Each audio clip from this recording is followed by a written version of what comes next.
Successful बनाया इसने। लेकिन कुछ खामियां भी हैं, जैसे एक मैकेंजी रिपोर्ट आई है जिसमें ये कहा गया है कि इंडियन वर्कर्स जो है मैन्युफैक्चरिंग सेक्टर में एवरेज परफॉर्म करते हैं, ठीक है।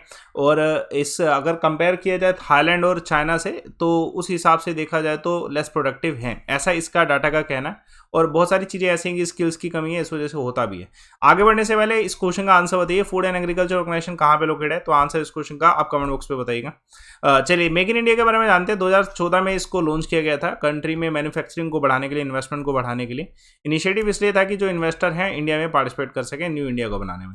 अभी जो 2014-15 में, उससे पहले मेक इन इंडिया से पहले जो एफडीआई था इन्वेस्टमेंट, वो 45.15 बिलियन का था, और अभी देखें तो 83.6 बिलियन के आसपास का है। तो ये डबल अमाउंट जो है।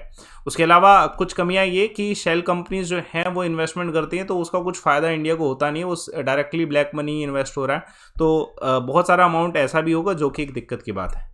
दूसरा करंट अफेयर देखिए, रिन्यूएबल एनर्जी और जॉब। अब ये एक डाटा आया है रिन्यूएबल एनर्जी के ऊपर कि कितना जॉब मिल रहा है रिन्यूएबल एनर्जी में, तो उसके बारे में जानते हैं। ये डाटा दिया है इंटरनेशनल रिन्यूएबल एनर्जी एजेंसी और आईएलओ, इंटरनेशनल लेबर ऑर्गेनाइजेशन ने। रिपोर्ट क्या है?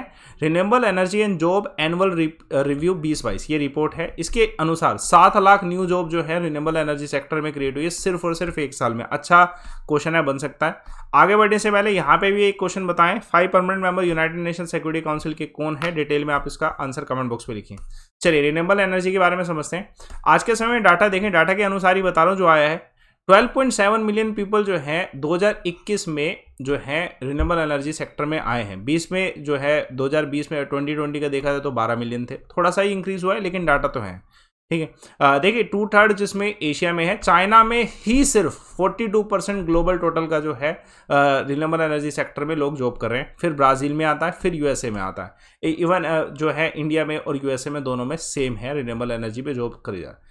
दो जो ऑर्गेनाइजेशन थी उसके बारे में जानते हैं। इंटरनेशनल रिन्यूएबल एनर्जी एजेंसी जो है एक इंटर गवर्नमेंटल ऑर्गेनाइजेशन है जिसकी स्थापना बोन जर्मनी में हुई थी जनवरी 2009 में। आईएलओ के बारे में आप सभी जानते हैं, यूनाइटेड नेशन का पार्ट है और 1990 में इसकी स्थापना हुई। ILO is one of the oldest organisation जो कि जेनेवा में स्थित है। इसके मेंबर 187 है इस समय, लेबर्स के ऊपर जो काम करता है। चलिए आज का पहला क्वेश्चन अच्छा क्वेश्चन है। देखिए प्रेसिडेंट कौन बनाएंगे हॉकी इंडिया के? तो इसका एक इलेक्शन हुआ, दिलीप जो है, देखिए यहाँ पे ध्यान रखना, दिलीप तिर्के जो हैं इनको न्यू प्रेसिडेंट बनाया है इंडिया हॉकी फेडरेशन का। अब इसके जो हैं जो इलेक्शन होते हैं वो कौन कराए? इवन इलेक्शन कमीशन ही जो है कहीं ना कहीं इसके इलेक्शन कराता है। तो एक बड़ा इंपॉर्टेंट क्वेश्चन है हॉकी फेडरेशन ऑफ इंडिया के प्रेसिडेंट बनना। उसके अलावा कुछ और अपॉइंटमेंट्स हैं बड़ी, जैसे वाइस प्रेसिडेंट गोवा शिपयार्ड के कौन बने? ब्रिजेश कुमार, ठीक है। New president confederation of India industry के कौन बने? आर दिनेश। तो ये 3 अपॉइंटमेंट याद रखिएगा। चलिए एक और क्वेश्चन देखिएगा, एक गवर्नमेंट स्कीम लॉन्च की गई है स्टेट के द्वारा, हमार बेटी हमार मान कैंपेन सेफ्टी डॉटर्स के लिए है। तो किसके द्वारा? ऑब्वियसली साउंड ही क्रिएट कर रहा है ऐसा कि छत्तीसगढ़ सरकार के द्वारा जो है लाया गया होगा। तो हमार बेटी हमार मान डायरेक्शन है एक तरीके से वुमेन सेफ्टी के लिए स्पेशली। जो चीफ मिनिस्टर हैं भूपेश बघेल, उनके द्वारा इस चीज़ को अनाउंस किया गया। कैंपेन जो है बेसिकली एक तरीके से फॉर ब्राइट फ्यूचर है, एम्पावरमेंट के लिए है। उसके अलावा कुछ और इवेंट है जैसे स्टेट के द्वारा लाए, मुख्यमंत्री सारथी योजना झारखंड की है, ये लॉन्च किया गया। कौन सी स्टेट ने इसने लॉन्च किया है? ठीक है, मैत्री न्याय रथ यात्रा, तो छत्तीसगढ़ ने ही इसे लॉन्च किया। तो 3 ये जो है स्कीम स्टेट की याद रखिएगा। एक और सवाल देखिए, इंडियन बैट्समैन कौन से हैं जो पूरी दुनिया में ऐसे टॉप के खिलाड़ी हैं जो कि मोस्ट सिक्सेस जो है मार चुके हैं T20 इंटरनेशनल क्रिकेट में? तो ये रोहित शर्मा का नया स्कोर है, मतलब नया रिकॉर्ड कह सकते हैं। अभी इंडिया और ऑस्ट्रेलिया के बीच में मैच हुआ ना, तो उसमें इंडिया जीत गया, ठीक है। मैच बारिश की वजह से रुक गया, लेकिन फिर भी उसके डाटा के साथ ही ये चीज़ समझ आई कि हाँ भाई रोहित शर्मा ने जो है रिकॉर्ड कायम कर दिया है। स्पेशल रिकॉर्ड है उनके नाम पे कि ये टॉप खिलाड़ी हैं जो कि मोस्ट सिक्सेस जो है मार चुके हैं इंटरनेशनल T20 में। तो डाटा याद रखिए कौन से खिलाड़ी हैं। और कुछ और स्पोर्ट्स के 2 सवाल देखते हैं। यंगेस्ट फीमेल प्लेयर जिन्होंने ओडीआई क्रिकेट में सेंचुरी मारी, यंगेस्ट वन कौन है? एमी हंटर है। और अभी जो street child cricket world cup 2023 होने वाला कौन ऑर्गेनाइज कर? बहुत इंपॉर्टेंट क्वेश्चन, इंडिया ऑर्गेनाइज करेगा। एक और क्वेश्चन देखिए, कौन सी स्टेट है जहां पे ना महाकुंभ ऑफ गेम्स जो है ये ऑर्गेनाइज किया जा रहा है 2 अक्टूबर से? तो एक इंपॉर्टेंट क्वेश्चन है, ये उत्तराखंड जो है वहां पे ऑर्गेनाइज किया जाएगा महाकुंभ ऑफ, ठीक है, गेम्स का 2 अक्टूबर से लेके 25 जनवरी तक होगा 2022, मतलब एक लंबा इवेंट रहेगा। 2.25 लाख प्लेयर्स इसमें पार्टिसिपेट कर रहे हैं।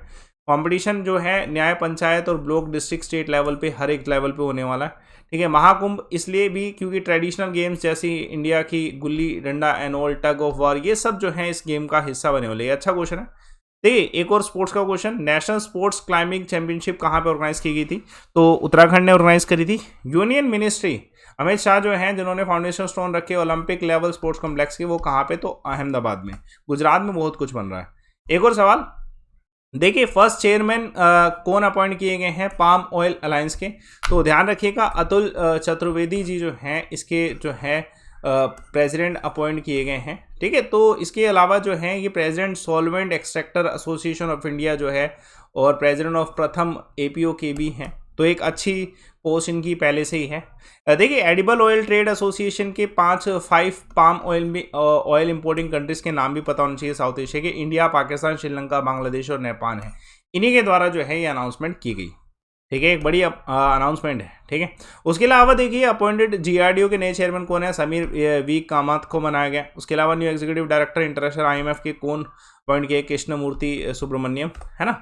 देखिए मैंने कल आपसे एक सवाल पूछा था, दिल्ली लाहौर की बस जो है उसकी सर्विस का क्या नाम है? सोनाली के सारे आंसर सही हैं, ठीक है। सदैव सरहद जो है इस क्वेश्चन का आंसर है। आज का सवाल देखिए, अकबर जब एम्परर बने थे वो कितने वर्ष के थे? इस क्वेश्चन का आंसर आप कमेंट बॉक्स पे दीजिएगा। टेलीग्राम चैनल अमन सर वाईफाई स्टडी पीडीएफ के लिए और वीडियो को रेगुलर देखने के लिए ज्वाइन करिए। सब्सक्रिप्शन जरूर ले, अच्छा सब्सक्रिप्शन आपको मिल पाएगा एक ह्यूज डिस्काउंट के साथ आज, ठीक है। लाइव अमन कोड से आपको अनलिमिटेड एक्सेस होगा सभी टीचर सारे सब्जेक्ट का।